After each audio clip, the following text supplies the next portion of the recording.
الا اخت اخیه رضاعا ونسبا. اوس که چېرته هغه هلک د د خپل سکه ورور نسبي ورور وغواړي چې د دغې جلۍ سره چې د ورور سره یې تی رودلی دی او د ورور د هغې د مور نه تی رودلی نو بیا نکاح ورسره کوی سي،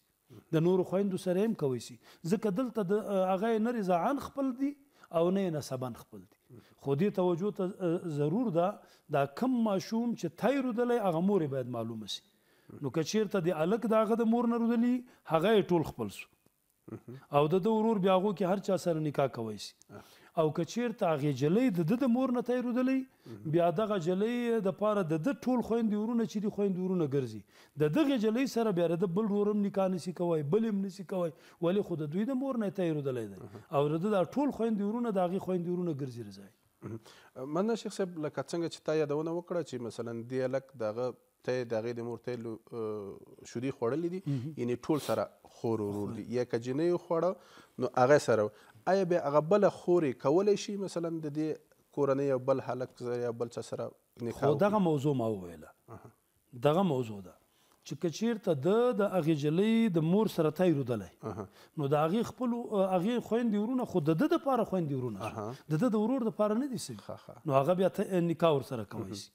او یا که د هغې خوا نه یوې جلۍ د ده د مور نه تی رودلی نو دغه نجلۍ د ده د ټولو ورونو خور سو رضایي، خو بلې خور خو یې تی نه دی رودلی هغې سره بیا نکاح کوي. مننه کور ودان په دې خاطر چې د لیدونکو ته واضح شي، ډېره ښه ده، ډېره باعزته شي. یو بل ورور سوال لرېږلی وایي چې په بدل کې چې څوک مهر ورنکړي، ځینې علما وایي چې تاسو مهر جنۍ ته نه ورکړ دوی په زنا کې دي، آیا دا واقعیت دی؟ د بدل موضوع یا په عربي کې ورته شغار ویلی کېږي. شغار نبی کریم صلی الله علیه وسلم د شغار نه منع کړي او د کوم شي نه چې منع راغلې ده شغار چې ورته ویلی کېږي هغه دا دی چې ښځه د ښځې مهر سي، یا په بله اصطلاح چې هغه علمي اصطلاح هلته موږ ذکر کوو بوزعه د بوزعې دپاره مهر وګرځي. نو یو نجلۍ د بل نجلۍ مهر سي، لکه یو سړی یو چا ته وایي چې زه تا ته لور در کوم نو ته به ما ته خپله لور راکوې،